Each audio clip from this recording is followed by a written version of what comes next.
មិនត្រូវមានមេដឹកនាំច្រើននៅក្នុងក្រុមតែមួយទេ នៅក្នុងក្រុមតែមួយតម្រូវមានកូនចៅក្រមបង្គាប់តែជាអ្នកដើរតាមច្រើនប៉ុន្តែមិនត្រូវមានមេដឹកនាំកំពូលដែលជាក្បាលម៉ាស៊ីនច្រើននោះទេវាសំដៅទៅលើទី1ក៏មិនបានជាដាច់ខាតមេដឹកនាំកំពូលនៃក្រុមត្រូវតែមានមួយគត់ដែលជាមេគំនិតនិងជាអ្នកមានសិទ្ធិសម្រេចរាល់ករណីទាំងអស់ក្រុមណាដែលមានមេដឹកនាំច្រើនសូម្បីតែ2នាក់ក៏មិនអាចធ្វើការកើតឡើយព្រោះរវល់តែទាស់តែងខ្វែងគំនិតគ្នានិងទាស់ចិត្តកើតទៅជាការច្រណែនខឹងស្អប់និងទៅដល់ការមិនឯកភាពគ្នាប្រឆាំងគ្នាប្រកែកគ្នាគ្មានគោលដៅច្បាស់លាស់រកខុសត្រូវមិនឃើញទីបំផុតធ្វើអ្វីក៏មិនកើតក្តីអន្តរាយវិនិច្ឆ័យក្រុមប៉ុណ្ណោះ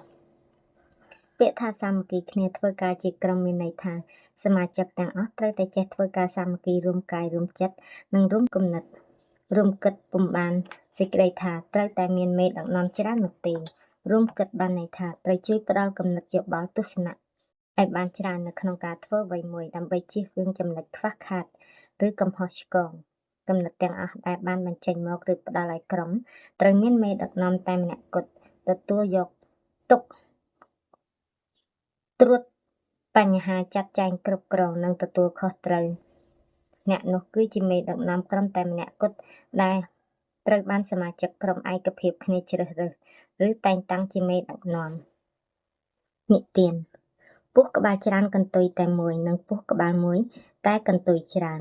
មានពស់ពីរពស់មួយក្បាលច្រើនកន្ទុយតែមួយពស់មួយទៀតមានកន្ទុយច្រើនតែក្បាលតែមួយពស់ទាំងពីរលូនមកជួបគ្នាក៏និយាយអួតរឹតអួតអំណាចទីតីឯពស់ក្បាលច្រើនអួតថាយើងមានក្បាលច្រើននោះគឺជាការមានប្រយោជន៍ច្រើន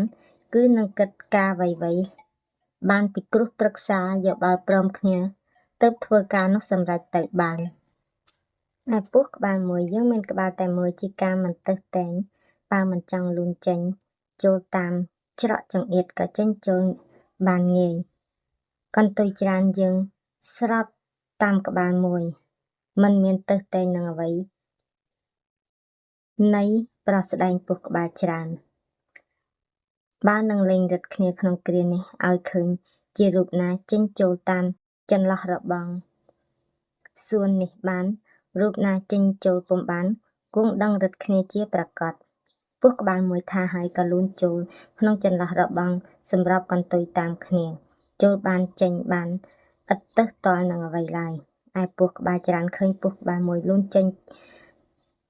បានដូច្នោះក៏លូនចូលទៅតាមតែចូលពុំរួចព្រោះទៅនឹងក្បាលច្រើនខំជ្រែកញែកចូលយ៉ាងណាក្តីក៏ចូលពុំបានឡើយពស់ក្បាលច្រើនក៏កើតក្តីខ្មាស់អៀននឹងពស់ក្បាលមួយចាញ់ហើយទើបលូនទៅកាន់លំនៅឋានរៀងខ្លួនហើយគំនិតពិចារណាពស់ក្បាលមួយកន្ទុយច្រើនបើទោះជាកន្ទុយបែករាក៏អាចសម្របសម្រួលចេញចូលទៅណាមកណាធ្វើចលនាបានងាយប្រៀបដូចទៅនឹងក្រុមមួយដែលមានមេដឹកនាំតែមួយនិងមានកូនក្រុមច្រើន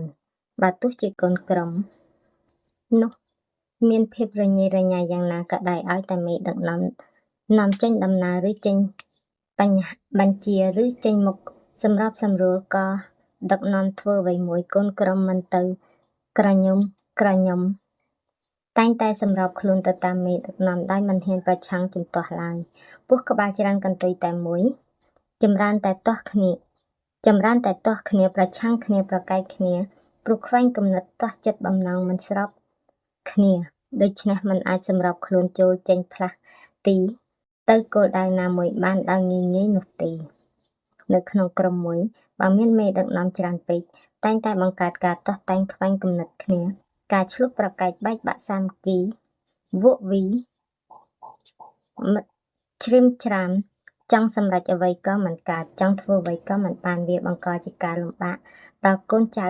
ក្រោមបង្គាប់មិនដឹងថាត្រូវធ្វើតាមគំនិតមេដឹកនាំមួយណាហើយចោលគំនិតមេដឹកនាំមួយណានោះទេដូច្នេះហើយការធ្វើអ្វីកើតឡើងមិនបានទេដូច្នេះហើយការ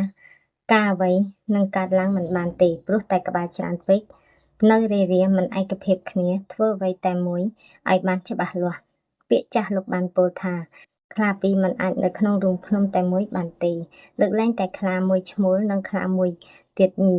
បើសិនជាខ្លាទាំងនោះឈ្មោលទាំងពីរឬញីទាំងពីរប្រកាសជាកើតសង្គ្រាមបែករូងភ្នំមិនខាននៅក្នុងក្រុមតែមួយមិនត្រូវមានមេដឹកនាំលើសពីមួយបានឡើយព្រោះថានរណាក៏ចង់ធ្វើធំចង់ខ្ពស់ចង់មានអំណាចនិងចង់មានប្រជាប្រិយភាពដែរចំនួនម្ល៉េះហើយមេដឹកនាំទាំងនោះខិតខំប្រណាំងប្រជែងគ្នាខាងគំនិតឬគិតខុសគ្នាគិតផ្ទុយគ្នាគិតខ្វែងគ្នាគិតផ្សេងគ្នានៅពេលដែលមានគំនិតខ្វែងគ្នាវានាំឲ្យកើតមានការឆ្លោះប្រកែកបែកញែកបែកបាក់គ្នាពុំខានឡើយនៅក្នុងវត្តមួយដែលមានចៅអធិការដល់ទៅ2អង្គច្បាស់ជាមានព្រះសង្ឃពីរបកឬបែកវត្តជា2មិនខាននៅក្នុងចក្រវាឡនេះបើមានព្រះអាទិត្យ2ភពទាំងអស់នឹងរលាយចេញពីលោហៈធាតុជាមិនខាននៅក្នុងនគរមួយបើមានសេចក្តីបើមានស្ដេចច្រើនច្បាស់ជាមានការបែងចែកទឹកដីព្រៃប្រឹក្សាមិនខាននៅក្នុងផ្ទះមួយបើមានប្រពន្ធមួយប្តីពីរនិងមានមនុស្សស្លាប់មិនខាននិយាយរួមមកក្រុមមួយមិនត្រូវបង្កើតឲ្យមានអ្នកដឹកនាំកម្ពុជាលើសពីមួយជាដាច់ខាតបើមិនចង់ឲ្យក្រុមនោះរលត់រលាយនោះទេអ្នកធំច្រើនប្រាជ្ញាច្រើននៅក្នុងទីណាតែងតែប្រាថ្នាធំទីតីការងារដែលធ្វើនោះពុំប្រពៃចុះក្នុងន័យមិនជោគជ័យលោកវិនិច្ឆ័យចាអរគុណច្រើនបងប្អូនអត្ថបទនេះក៏សូមបញ្ចប់តែប៉ុណ្ណេះហើយក៏សូមអរគុណដល់ក្រុមការងារដែលតែងតែជួយបង្ហាត់បង្រៀននឹងខ្ញុំអំពីការរបៀបកាត់តវីដេអូសម្រាប់ផុសក្នុង YouTube Facebook TikTok ហើយពួកយើងក៏មានក្លឹបបង្រៀនអំពីទីផ្សារភាពយន្តនៅក្នុងស្រុកខ្មែរសម្រាប់បងប្អូនមានចំណាប់អារម្មណ៍បងប្អូនអាចទំនាក់ទំនងទៅតាមរយៈលេខ Telegram admin នេះបានហើយមួយទៀតនឹងខ្ញុំក៏មានសេវាកម្មដូរលុយខ្មែរដុល្លារទុករហ័យដែរបើសិនណាបងប្អូនមានបញ្ហាជួបលុយដុល្លារទុករហ័យបងប្អូនអាចឆាតសួរទំនាក់ទំនងតាម Telegram ឬក៏តាម Facebook ឆាតក៏បានចាអរគុណច្រើនជំរាបលាជួបគ្នាវីដេអូក្រោយទៀត